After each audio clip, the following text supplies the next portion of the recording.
Sephardi Federation, Institute of Jewish Experience. I'd like to welcome you all and thank you all for joining us today. This is an interesting topic, particularly to me and my family, but also as as part of the Jewish narrative as well. And so I want to make sure that we all see it as part of our the full Jewish experience. And also it's particular to me as not only is Benjamin, I'm going to read to you his bio, but he's also an intern at the American Sephardi Federation Institute of Jewish Experience. And we are very, very lucky to have him. And not only has he been doing these webinars, but he has also been behind the scenes doing some of our social media and some of our educational clips. And he has written for the SIM, the Sephardi Monthly, which comes out from ASF, and I will send you a link to his article on this particular topic for this. Look in the left-hand corner, sorry. Just that it's being recorded. Oh, got it. Yes, it is being recorded. We haven't decided yet if it will be open to the public, but you can definitely see it again afterwards for those who are here today. So I know you didn't come to hear me. I would like to formally introduce now the one who I somewhat introduced. So Benjamin Berman Gladstone is a doctoral student at the Skirball Department for Hebrew and Judaic Studies and the Department of History at New York University.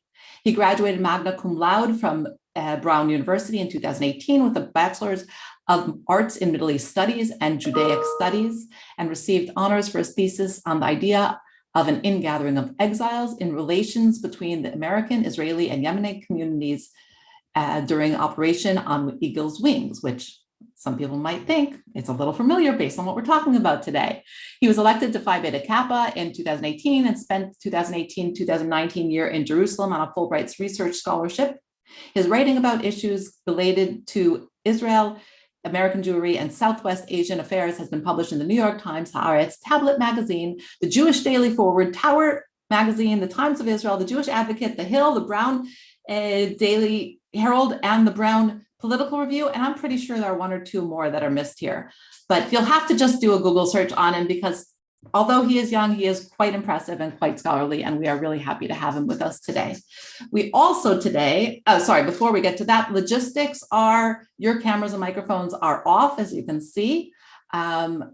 We'll start with a formal presentation. At the end of the formal presentation, we do invite you to please open your cameras and not open your microphones unless you need to speak, but open your cameras so we can see that we're not speaking to a blank screen. It's always nice to have some interaction. So please, please, please, when I invite you to open your cameras, please do that. And now we have our second, we have another representative of the Yesh ayahu family here today. Lilach. So thank you for joining, Lilach. Benjamin's going to first introduce our first representative of the family, and Lilach at the end, I hope that you will participate as well. So I'm handing the floor over to you, Benjamin. Thank you. Great. Yeah, thanks so much, everyone, for being here, Institute of Jewish Experience, for hosting, and thanks especially to the representatives, now plural, of the Yesh ayahu family, but Nama Yesh ayahu in particular is Yisrael Yesh ayahu-Shar abi's daughter. She's an author in her own right, and is also sort of the steward of the Yesh ayahu legacy, I would say. So we're really lucky to have her introduction, to have her here with us. So I want to start us off with her video introduction that she recorded for today, and then we can get into the other presentation. שלום לכולם, אני שמחה ונרגשת להיות פה. ברצוני להודות לבנג'מין גלדסטון על היוזמה הברוכה בארגון הוובינר החשוב הזה, על עליית יהודי תימן ועדות המזרח לארץ ישראל, ועל פעילותו הרבה של אבא שלי למימוש מטרה נעלה זו. כביתו של ישראל יש ayahu וכנציגת המשפחה, אומר משפטים אחדים על אבי ישראל יש ayahu זיכרונו לברכה. אבי הגיע ארצה ב-1929 לאחר קשיים רבים בהליכה דרך המדבר לעדן. למרות זאת, תמיד היה אופטימי ומלא חזון, וחלומו היה הקמת מדינה יהודית. במשך 40 שנה פעל אבי כמנהיג ראשי ליוצאי תימן, והיה אחד מעמודי התווך של העשייה החברתית והמדינית בכלל. בעדה התימנית היה הראשון והאחרון עד ליום זה שהגיע לתפקיד רם המעלה כיושב ראש הכנסת וממלא מקום נשיא המדינה. אחריו לא קמו עוד פוליטיקאים תימנים שהגיעו לתפקיד זה. הוא היה מאוד אהוד על כל המפלגות, משום שראה את מגוון העדות כפסיפס תרבותי נפלא של העם כולו, וייחל לכור היתוך שילכד את כל העם. מיד לאחר קום המדינה החל להעלות את רעיון הצלת יהודי תימן והעלאתם ארצה. הוא לחץ להגיע להסכמות עם ראש הממשלה דוד בן גוריון, כדי להתחיל מיד בפעולות הנחוצות. לשם כך נסע לעדן, ויחד עם צוות נוסף הכין את הרקע לעלייתם על כנפי נשרים, שנקרא גם מרבד הקסמים בגלל תחושת הקסם שחשו יהודי תימן עם בוא הבשורה. לאבא שלי היו ערכים רבים. אחד מהם היה לימודים והשכלה כדרך להתקדם ולזכות בשוויון חברתי. הוא הקים קרן מיוחדת למלגות לימודים עבור הצעירים שהגיעו עם העלייה, שפעלה במשך כמה עשורים. הוא הרבה לכתוב על נושא זה בכל הזדמנות, כדי לעודד, להסביר את הערך הרב של השכלה גבוהה. הוא ראה בשפה העברית דרך לאחד את כל העליות שהגיעו ארצה. אבי היה איש ספר ואיש משפחה למופת. למרות כל תפקידיו הציבוריים הרבים, תמיד מצא זמן למפגשים משפחתיים, לקיום המסורת ולקיום כל חגי ישראל. אמי רינה הייתה עזר כנגדו, וההרמוניה בין שניהם הייתה ידועה לכל. אנחנו ידענו תמיד שיש לנו על מי לסמוך, במי להיוועץ, ותחושת אהבה גדולה הקיפה את כולנו. תודה רבה על ההזדמנות שניתנה לי ועל ההקשבה של כולכם.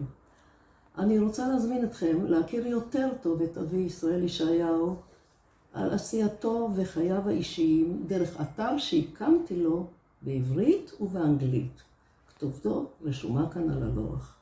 אשמח לענות בעתיד על שאלות אודותיו באימייל שגם הוא רשום כאן. תודה רבה לכולכם על ההקשבה.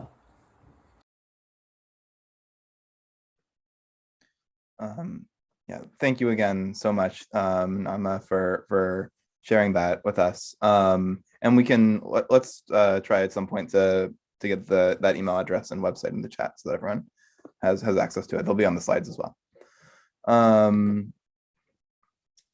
So we ready to get started? I'm going to share the presentation.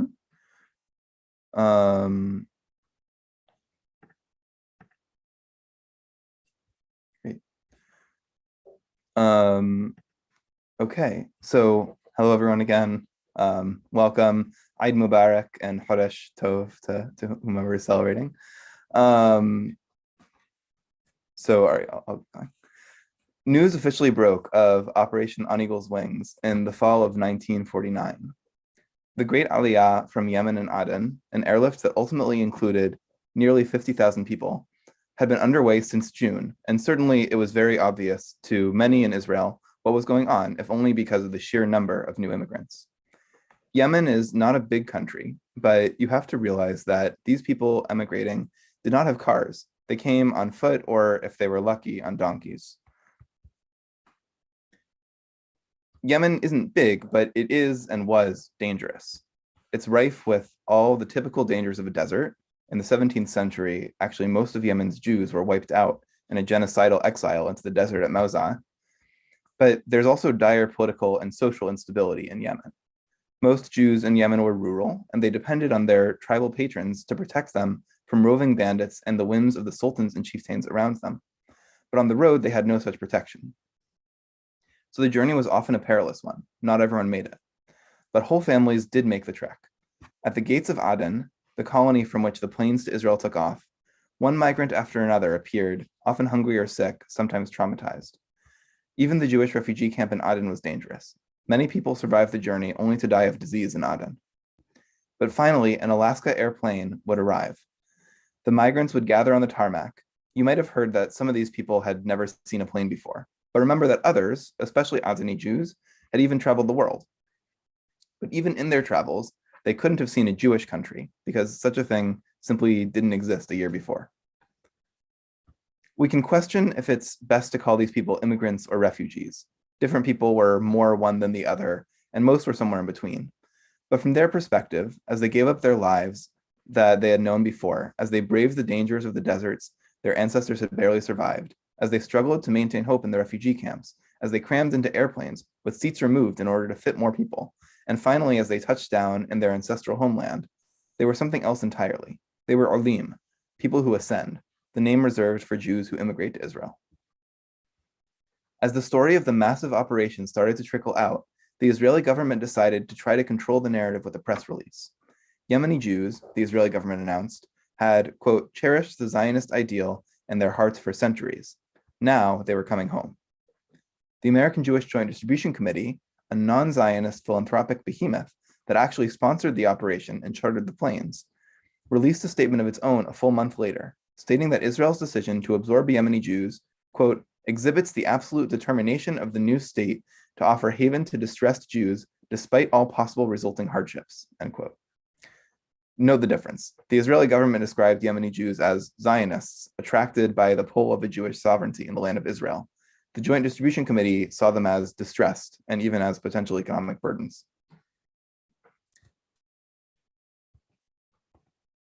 In part, this difference has to do with the idea of a kibbutz galuyot, an ingathering of exiles, which Operation On Eagle's Wings, from an Israeli perspective, was the ultimate example of. The idea of an ingathering of exiles, based on the ancient Jewish prophecy that all of the world's Jews will be gathered into the land of Israel in the paradisical messianic future, made its way into Zionist parlance as an immigration policy, essentially that the Jewish state would always be welcoming to Jewish refugees. You also have to remember that this is just a few years after the Holocaust. The United States and other countries around the world had refused to open their borders to Jewish refugees, and the British, despite having promised the Jews the state decades earlier, had chosen to watch Jews burn in Europe instead of opening up Palestine, which was an ancient and holy homeland from a Jewish perspective and just another colony and military asset from the British perspective. So the idea that Jews needed a place of refuge was very strong in the air. In the autumn of 1949, however, it wasn't that simple. Many of Israel's leaders had grown up in Europe and had imbibed a worldview influenced by European-style racism. The public intellectual Aryeh Gelblum had just written his infamous series of racist articles in Haaretz about the alleged inferiority of Yemeni and North African Jews to Ashkenazim. Many Ashkenazim, including political and cultural leaders, expressed fears of Levantinization, that Israeli society would become too much like its Southwest Asian surroundings. It should also be remembered that many Sephardi and even some Ashkenazi intellectuals of the same period were actually advocating for a harmonious and inclusive cultural continuum between Israel and the surrounding states. But even Prime Minister David Ben-Gurion, who famously advocated for kibbutz hagaluyot, the ingathering of exiles, to be prioritized above all else, said some truly horrible things about Yemenis and other Mizrahi Jews during this period. The new Jewish state also did face some real economic hurdles, which dissuaded some people from supporting refugee absorption. So when the news of Operation On Eagle's Wings hit the papers, there was a lot of backlash. Ben-Gurion, who had approved the operation, had second thoughts and seriously considered canceling it, leaving thousands of Jews stranded on the road or languishing in the refugee camp, or in serious danger in their homes within much diminished communities around Yemen. Before pulling the plug, however, Ben-Gurion turned to a trusted advisor on Yemeni affairs, Yisrael Yesh ayahu-Shar abi. Yesh ayahu-Shar abi took a delegation to Aden so that he could report back to the prime minister on the potential consequences of stopping Operation On Eagle's Wings. There was, he wrote to Ben-Gurion, an urgently closing window for emigration. The planes must keep arriving or they would never get the Jews out of Yemen. Ben-Gurion listened to Yesh ayahu, and some 10,000 more Yemeni Jews were airlifted to Israel as a result. Countless lives were saved. The point of this talk isn't just to tell you about Yisrael Yesh ayahu-Shar abi and his unique contributions to Operation On Eagle's Wings. Actually, a biography of Yesh ayahu would have to go much further than that. It would have to tell of his leadership of Mizrahi, the Labor Party, and of his time as Speaker of the Knesset. It would also have to cover decades of legislative work on behalf of not only Yemeni Jews, but all Israelis. This talk is only going to cover through about 1950, because the point that I really want to hammer home is this. The great Aliyah of hundreds of thousands of Mizrahi and Sephardi Jews to Israel in the early years of the state was not inevitable.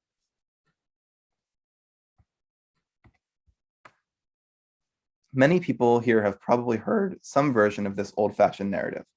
Ashkenazi Jews arrived from Europe and built the state of Israel, and then they saw that Jews living in the Arab world were in trouble, and they generously decided to save them from their benighted Arab surroundings. In academia today, another narrative is growing in popularity. Some scholars like to say that Jewish life in the Arab world was essentially harmonious until 1948, and that Ashkenazi Jews forced a division between Mizrahi Jews and their neighbors in order to steal away the Arab country's nice Jews. Yesh ayahu's story should show us that neither of those narratives is quite right. On the contrary, when early Zionists talked about Tributary, the Ingathering of Exiles, they were often really referring mainly to Ashkenazi Jews and weren't thinking of Mizrahim at all. It took leading Mizrahi intellectuals like Yesh ayahu to articulate a place for Mizrahi Jews in Zionist thought and teleology, and to demand that Israel live up to its Zionist ideals by absorbing Mizrahi Arlim.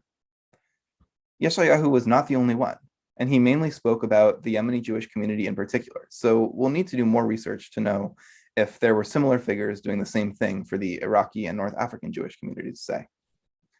But without Yesh ayahu and people like him, there might never have been a great Aliyah from Southwest Asia and North Africa. Now we're ready to give some biographical details. And in particular, I want to look at a few formative experiences. Yesh ayahu's first glimpse of anti-Semitism, his first taste of labor organizing, his time in yeshiva, and his Aliyah, his migration journey to Israel. Yesh ayahu was born in May of 1911 in a town called Sadeh on the banks of the Wadi Bani River in lower Yemen. His father's family hailed from the Sherab region, hence Yesh ayahu's full name. Wanting to grant Yesh ayahu the opportunity to study with the great Torah scholars of Sana'a, his parents uprooted their lives and journeyed on foot, toddler in tow, for 5 or 6 days to the scholarly center of Yemeni Jewry. Although life in Sana'a did furnish all sorts of opportunities, Yesh ayahu describes his life there in somber terms. Poverty and disease frequently ripped through the Jewish community. Muslim Arabs humiliated their Jewish neighbors at every opportunity, and droughts and tribal wars caused supply shortages. Yesh ayahu's mother was perpetually pregnant, but owing to the limited medical resources available in Yemen, most of her children died young, resulting in a constant cycle of momentary celebrations for births and circumcisions, and Shiva mourning periods. Household life was serious as a result of strict religious observance and the lingering presence of death. Moreover, Yesh ayahu and his family suffered from a feeling of dislocation because of their rural origins. They were Yehudei Habled, Jews of the countryside, and not true Sanaanis. Yesh ayahu and his brother, Chaim, were able to adapt to life in Sana'a and to pick up the Sanaani accent and fashion norms, something that was more difficult for their parents. Because they had moved to the city and did not own a family home, they were forced to rent, which further marked them as outsiders, and as a result of which, they lost their home every few years. At 10 years old, Yesh ayahu began working, joining his father's weaving business. Aside from long hours at the loom, he especially loathed the trips he was required to make to the market in a Muslim neighborhood. According to his account, those expeditions were a formative experience for him. Quote, "These trips revealed to me the world of the Goyim and their treatment of the Jews. He and other Jewish children were forced to walk the distance between Muslim and Jewish neighborhoods of the city because Jews were prohibited from riding horses or donkeys within the city limits by restrictive dhimmi laws. Yesh ayahu faced bullying from the Muslim children who, quote, would chase me, pull my peyot, his side locks, snatch my hat from upon my head and throw it a great distance. Muslim children often threw Yesh ayahu's head coverings into locked courtyards, and Yesh ayahu found himself walking with his talit pulled over his head in order to avoid transgressing the rabbinic commandment that Jewish men not walk 4 cubits bareheaded. These experiences, altogether, tell a story of a hard lesson learned, that anti-Judaism can be manifest both interpersonally, as with the bullying children, and institutionally, the legal disabilities that forced Yeshayahu to walk or run the full distance between the Jewish and Muslim parts of the city. When Yeshayahu was a teenager, his father took a job working for Imam Yahya, the ruler of Yemen. According to the historian Paul Dresch, Yahya was interested in developing Yemen into a more modern society in some respects. Yeshayahu depicts a sort of proto-industrialization in Yahya's order to establish a workshop of state-sponsored weavers. In that space, the predominantly agricultural economy of Yemen gave way to class relations more typical of an industrialized capitalist society. Yeshayahu thus, according to his memoir, discovered proletarian class consciousness in the workshop, a class consciousness that would serve him well as a leader of the Israeli Labor Party. At only 16, Yeshayahu reached out across religious lines, asking Jews and Muslims both to join him in a workers' strike. Think for a second how remarkable this is. In a country that might literally not have had a single copy of the Communist Manifesto, this young man, a teenager, stands up in the capital city and calls for a revolt against one of the king's right-hand men. I imagine him standing up on a bench, a Jew with payot, kippah, and tzitzit, in a room full of Muslim Arabs, and calling out in Arabic that it was time to rise up, that the factory couldn't run without their hands, their labor, and that gave them power to stand up to the owners. Maybe the crowd cheered him on.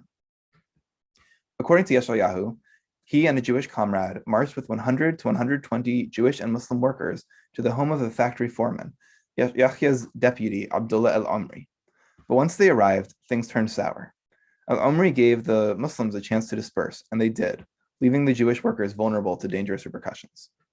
The Jewish workers, now in potentially mortal danger, had to slink off as well. With this failure of interfaith solidarity, the strike was broken, and Yeshayahu went to jail. Even while he worked for his father, Yeshayahu pursued his religious studies as well, at the yeshiva of Rabbi Yechia Kafih, leader of the Dor De'ah movement, which called for a qualified rejection, or at least sidelining, of Yemen's Kabbalistic mainstream in favor of a return to Maimonidean rationalism. Yeshayahu was able to keep up his studies despite the disadvantage of being unable to afford books beyond his family's small collection, one Hebrew Bible, a prayer book, and a diwan of poetry. He recounts that on Shabbat nights, he would roam the streets of the Jewish quarter and holler up at windows to call upon his friends to join him in studying Torah, which they would do for hours until it was time to recite their morning prayers. Yeshayahu saw his time in Dor De'ah as enlightening in more than just a religious sense. He emphasized the movement's rejection of superstition, and he mentions that there were secular books available in Rabbi Kafich's yeshiva. There, Yeshayahu read works of Abraham Mapu and Heinrich Graetz, and he learned about the Jewish world outside of Yemen, in Russia, Europe, America, and the land of Israel. But the real turning point in our story is Yeshayahu's Aliyah. In 1929, he escaped from Yemen. The young Yeshayahu walked beneath the moon and stars from one Jewish community to the next. During the daylight hours, he found places to sleep in synagogues. He led a donkey on which sat 3 orphans, children vulnerable to the dreaded Orphans Decree, which licensed the government to kidnap and forcibly convert fatherless Jewish children.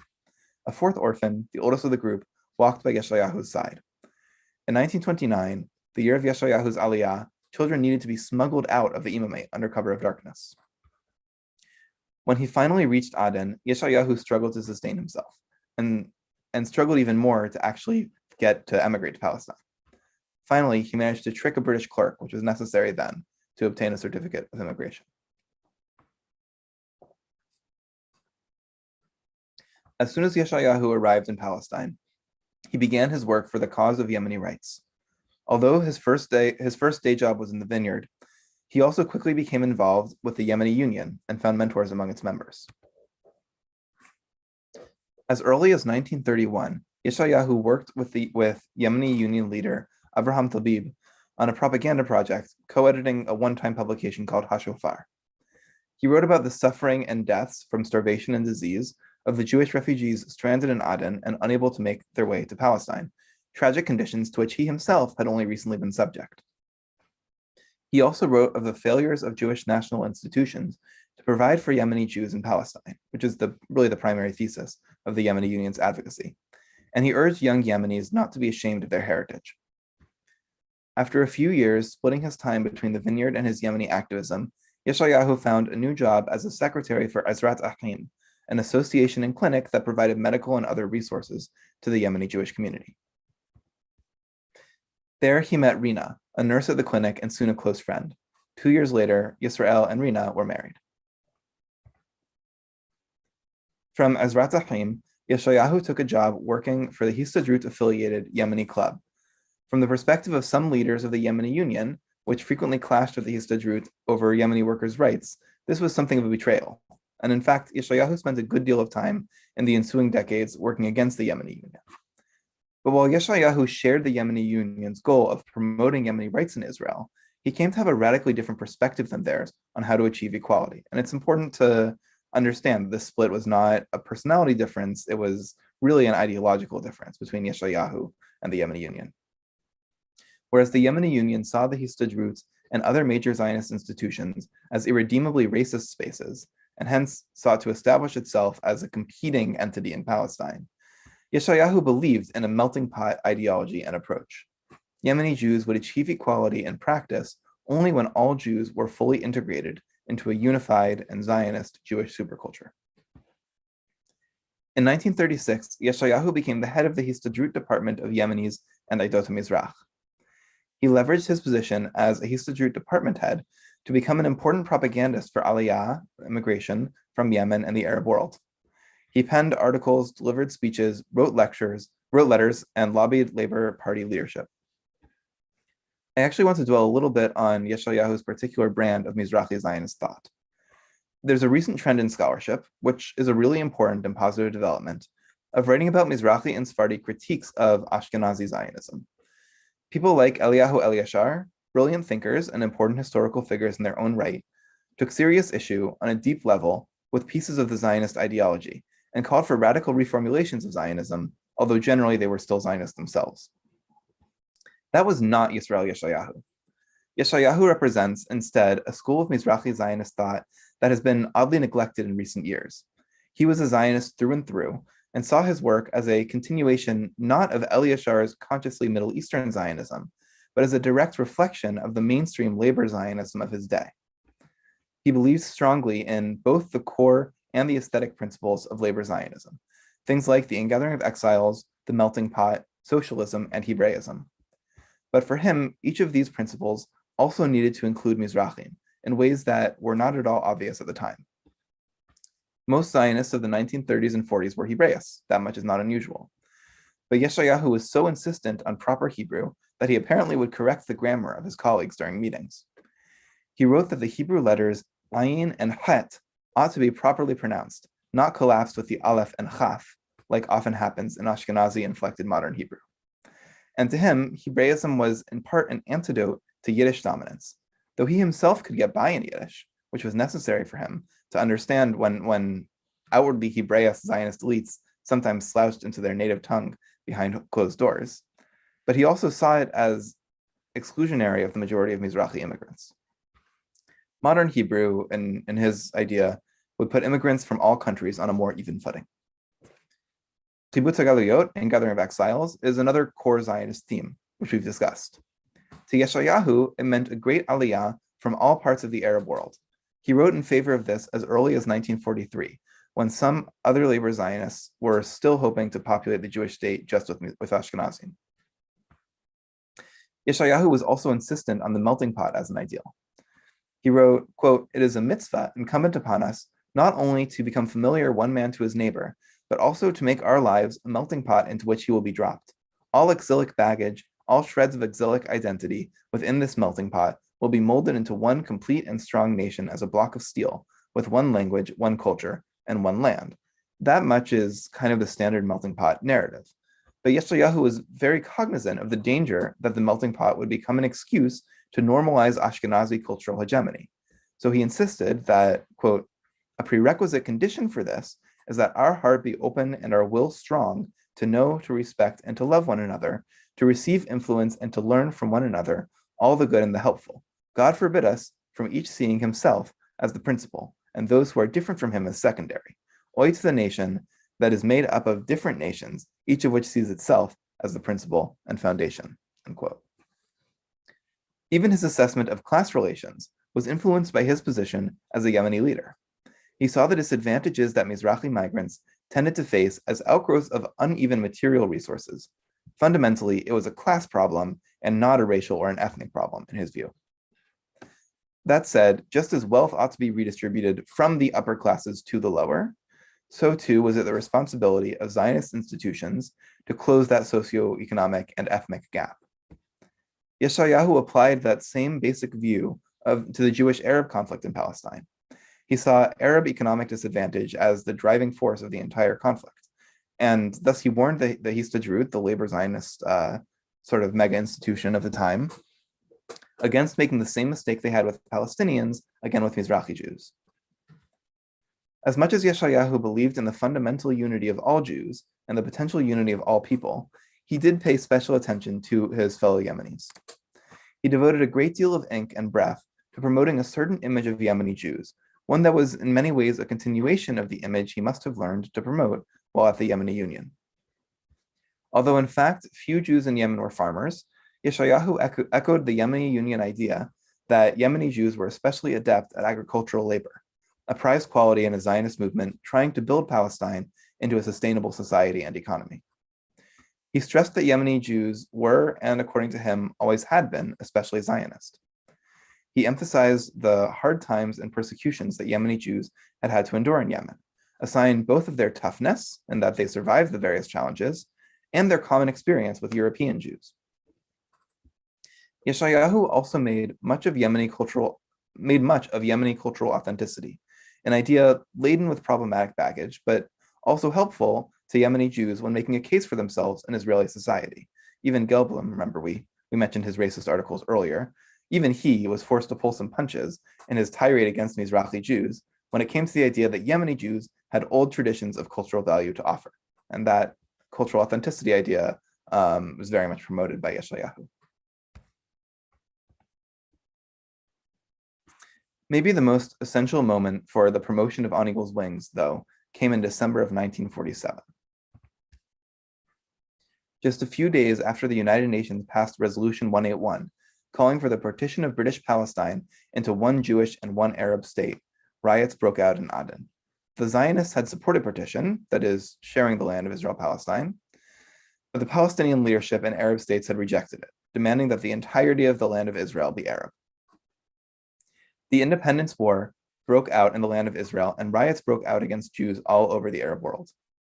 Over a 3-day period from December 2nd to 4th, Adeni Arab rioters and soldiers from the Aden Protectorate levies, a British colonial militia, killed more than 80 Jews and rendered hundreds homeless and without livelihoods. Yeshayahu saw the outbreak as both a sign of what he had long feared, that the situation in Aden was not sustainable and Aliyah was urgent, and an opportunity to spur the great Aliyah of which he had long dreamed. He was determined to leverage the incident to promote the latter agenda. To that end, he worked to control the media narrative about those riots, attempting to suppress the sporadic flow of miscellaneous information from Aden to Palestine. He asked the Jewish agency emissaries in Aden to prevent refugee camp residents from writing to individuals and institutions in Palestine, whether positively or negatively. What he wanted to do was not to cover up the riots, actually just the opposite. What he wanted was to construct a unified narrative that would convey their similarity to the European Jewish experiences of pogroms and, he argued, the Holocaust. He was one of the first to publicly use the word Shoah to describe the riots in Aden. He also edited a collection of testimonies and other documents about the riots, interweaving bitter descriptions of a community devastated with redemptive Zionist and religious themes, but also with outcries against Zionist institutions where they were falling short in providing for the survivors.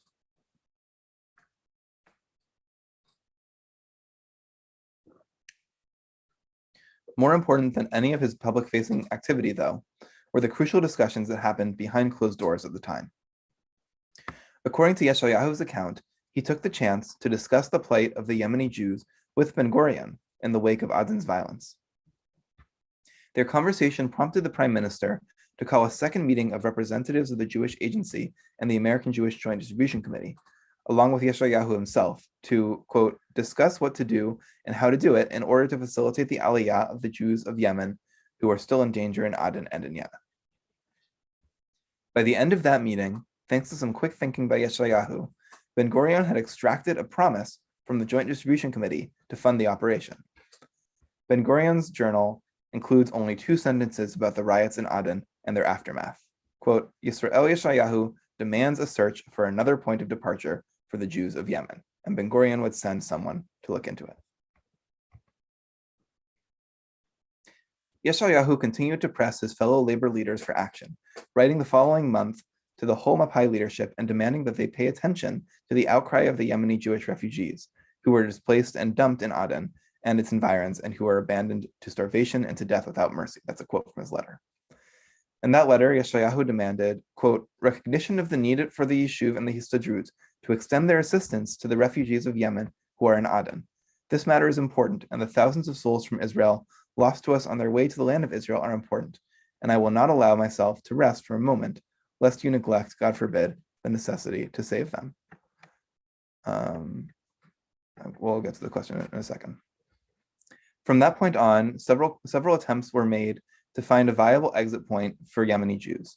It wasn't until May of 1949 that the Adeni Jewish leadership succeeded in lobbying the British colonialists who controlled Aden to allow for Aliyah via their colony. So that month, a small group of Jewish agency officials gathered for a meeting on the refugee issue. In the room were representatives of the Yemeni Union, Jewish agency Aliyah department head Yitzhak Raphael, and Yisrael Yesh ayahu. A few days later, Raphael wrote to Ben-Gurion to inform him that the Jewish agency had approved Operation on Eagle's Wings. In other words, although we don't have a transcript of that conversation, Yesh ayahu was very much in the room where it happens. But we all know from the beginning of the presentation, if not otherwise, that even once the operation was approved, Yemeni Jews had a long way to go. Yesh ayahu kept in constant touch with the Jewish agency emissaries on the ground in Aden, liaising between them and the Israeli leadership to get the medical, educational, and other resources they needed to shepherd the Yemeni Olim through Aden and onto Israel. Then in November of 1949, On Eagle's Wings hit its PR disaster. But after so many years at Ben-Gurion's side, as a trusty advisor, as an advocate for Yemeni Jews, and for core labor Zionist values, Yesh ayahu was the obvious person to turn to. Ben-Gurion penned a formal letter asking Yesh ayahu to represent him as his personal emissary to Aden and to prepare a detailed report. We can imagine what it must have been like for Yesh ayahu to step off the plane in Aden. It wasn't his first time back since his childhood, but still the memories must have been seared into his brain. His time living homeless and desperate in that city, going hungry, waiting, searching for a way to emigrate. After having come so far, smuggled those orphans across Yemen, sleeping on hard floors with an empty stomach, to still need those last permissions to travel the final leg of the journey to Israel. Perhaps Yesh ayahu was then thinking of his own experience when he wrote to Ben-Gurion. Or maybe he was thinking about Sukkot, just a couple weeks past, the festival of booths, in which Jews recall and honor our own refugee experience in a nearby desert, the Sinai. We know that Yesh ayahu also spoke with the Adeni communal leadership, and that he saw how worried they were about a repeat of the December 1947 violence. Perhaps their trepidation was infectious, and he was worried about the consequences of another outbreak.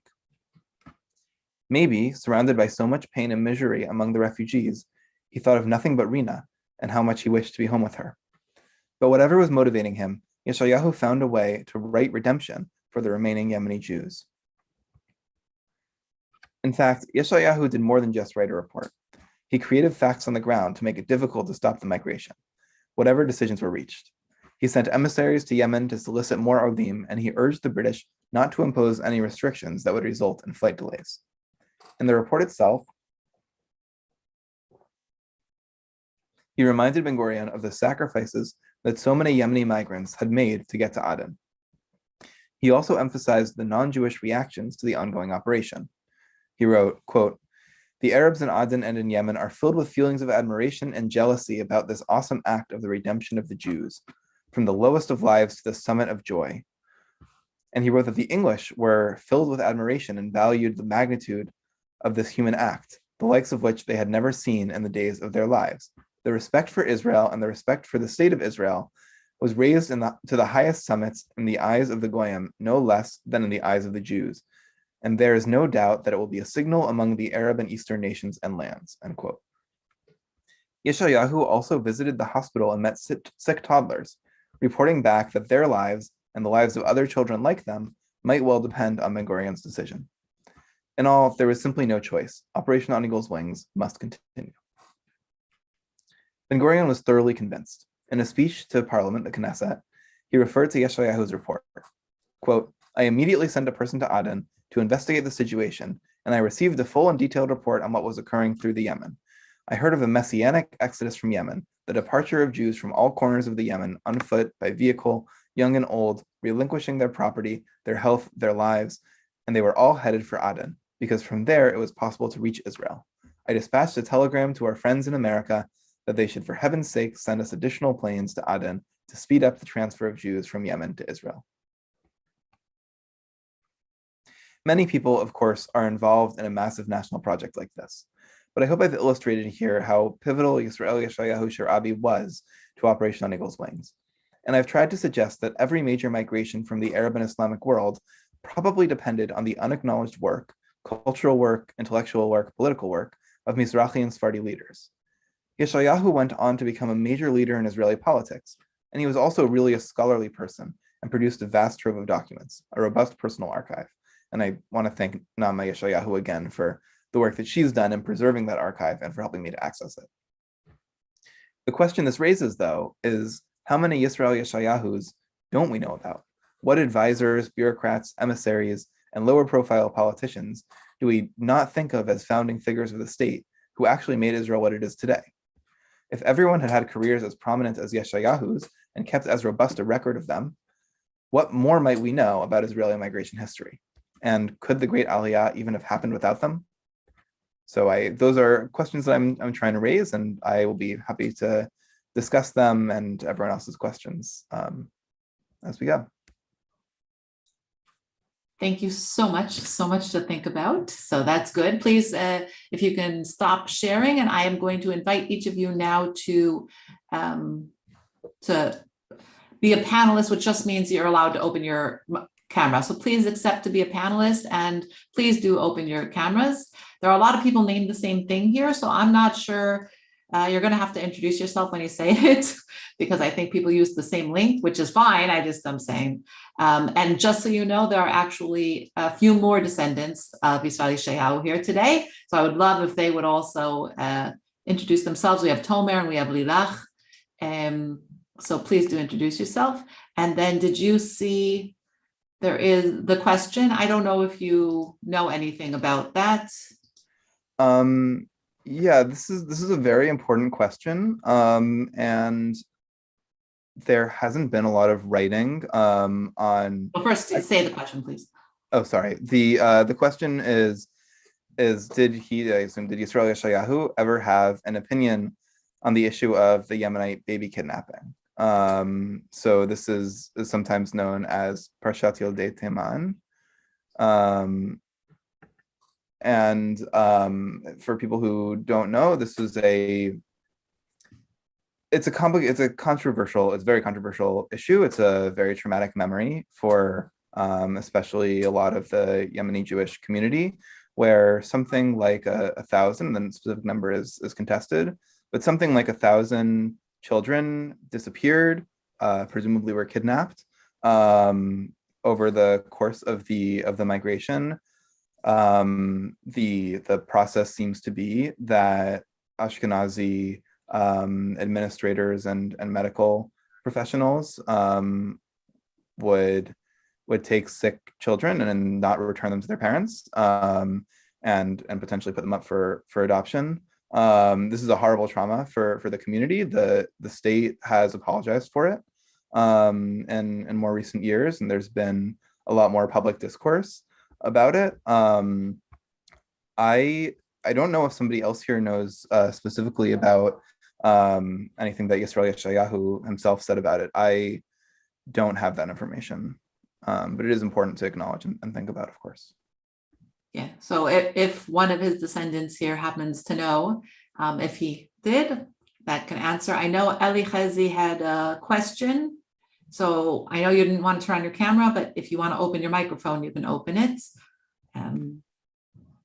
One of the things that, because I work with Aliyah, which is an earlier Aliyah from Yemen, so one of the reasons that they wanted to make sure to have that Aliyah commemorated was particularly for this reason, because everybody talks about the Bilu and the first Aliyah and the second Aliyah, but the Yemenites came before that, not necessarily exactly the same numbers, but approximately the same numbers, and they didn't go back. A lot of the Bilu went back.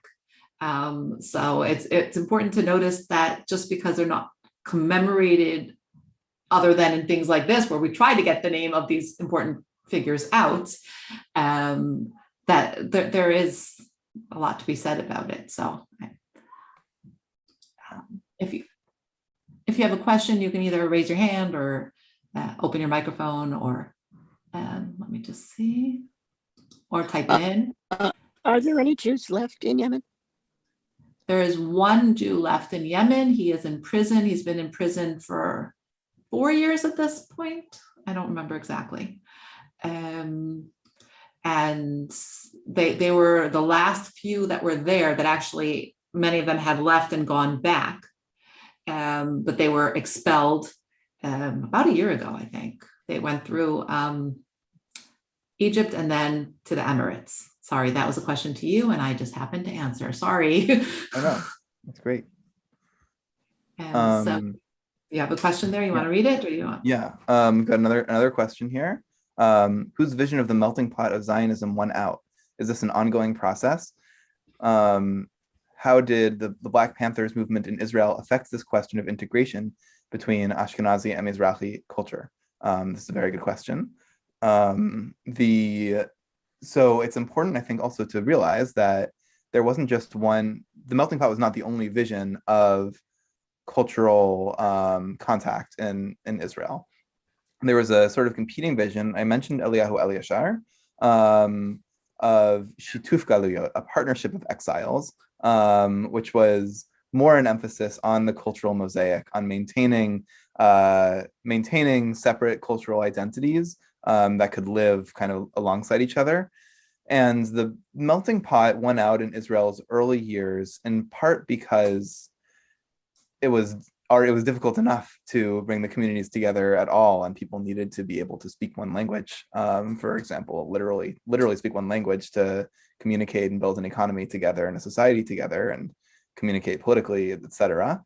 But now, and in part, maybe starting with the Black Panthers, but not only, in more recent years, there's sort of a reemergence, I think, of a lot of different forms of cultural identity that are able to, including sort of Judeo-Arabic revivals and Ladino work, and also Yiddish. And now Israel is kind of on secure enough footing, I think, that these things can come back without being a more fundamental challenge to sort of the state existing as one unified whole. Does that answer the question? Oh, okay. So I do want to say, I want to acknowledge Edward's comment, because I have to say that, yes, I'm also proud to have part of my mishpacha to be Yemenite. So, we're all part of that. I know Tomer just left, but maybe Shayla or Tomer know what we were talking about before, if there was a connection, if he said something about the chatufim, about the kidnapped children. I don't know if Shayla or what's his name, or Tomer, no, they're just part of the family. So, but they're not answering. So I don't mean to put people on the spot. Sorry. I'm not sorry, sure Karen. if, go ahead. The person who wanted to speak, go ahead. Yeah, Shayla. Yeah, can you repeat the question, please? I didn't. Yeah, האם את יודעת איך הוא הגיב לכל העניין הזה של החטופים? לצערי לא. Okay, I didn't know. I figured I would ask. So, thank you. Okay, Carolyn, you want to say something? Yeah, because my particular interest in Yemenite activities in Israel centered around the arts and the jewelry industry. And I wondered what you had to say about that, because I do have a collection of Yemenite jewelry. It's the silversmiths in Yemen sort of had a monopoly on that and brought it to Israel. And can you speak more about that progression into the culture of Israel? Sure. So I think that's one of these sort of cultural assets that that Yesh ayahu likes to talk about, the unique things that that the Yemeni Jewish community can contribute and did contribute to the rich tapestry of Israeli cultures. And in part, it's also actually connected to Yemeni emigration, because the particular niches that Jews kind of held in Yemen, in part by choice, in part because they had these sort of amazing traditions of like silver filigree and that sort of thing, and also in part because they were barred from a lot of professions in a lot of places and times. They found themselves kind of in a smaller set of occupations. But then when the economy started to globalize and modernize, and there was less sort of space for small artisan work like that, that led to a lot of economic displacement. That's kind of at the connection of sort of just the spread of global industrial capitalism on the one hand, and also the institutional discrimination that put Jews in a sort of smaller band of occupations that together made life difficult in an economic way in Yemen. But then the result of that is that they brought this beautiful, wonderful art and the special part of culture to Israel, which all Israelis and a lot of Jews around the world continue to benefit from today. I'm going to give a little shameless plug at this point that our Yemenite Experience, which is an online course, which is approximately 7 hours long, which includes a talk by Benjamin as well, but it also includes, based on jewelry, is Dr. Yael Gilat has two sessions where she talks particularly about the jewelry, and there's somebody else that talks about clothing. So a lot of that is in there. And that's an important point that Naama brings up, is that today also there is an issue between Ashkenazim and Mizrahim and Sfaradim, and there are definitely some prejudices there, and you could speak to it as well, but I'm going to plug that as well, because if you listen to our podcast series, Reclaiming Identity, look it up on Apple, because a lot of what we talk about there is allowing people to express their issues that they had growing up, either anywhere in the world, actually. But we have a very nice group from Israel that talks about how they were put into the wrong classes, because how could a Yemenite or a Moroccan or anybody else get a real degree? No, they have to do printing, or they have to do carpentry. And they were put into those. And we're not talking about, okay, my husband's in his 50s, that happened to him. We're talking about 30-year-olds who are saying the same thing. But then again, we have people in America and in Canada also who say that they didn't feel a part of the greater Jewish narrative. And that's part of, so unfortunately, yeah, it does continue to today, and it's part of our Reclaiming Identity podcast series. And I'll let you address it because it was really addressed to you, but I'm just going to keep plugging things in. Benjamin. No, I mean, I wholeheartedly agree. This is a very live issue, and I think that there's a new discourse, or it's actually not entirely new, but that's really problematic, that says that this is a problem of the past, and now everyone is equal and everything, and that's not true. There has been there's been a closing of the economic gap in particular over time, but it's not at all total. And there continue to be there's discrimination and prejudice in sort of those most basic ways. And there's also a real economic gap, which affects everyone, and which is a problem for Israeli society that that hasn't yet been confronted. And part of the reason that I think telling this kind of history is important, and also the Aliyah Tamar kind of history that shows Yemeni Jews as being part of the Israeli story from the very beginning, is, and I'm afraid to say this wrong, so I'm not going to name names because I don't want to say it incorrectly. But there was a Mizrahi activist in the last couple of years, I remember, posted something, a Moroccan activist posted something online critiquing some part of the Ashkenazi hegemony, and there was a response from a publisher of a major newspaper, an Ashkenazi intellectual leader, who tweeted something like, "My parents were founding the state while yours were still swinging from the trees."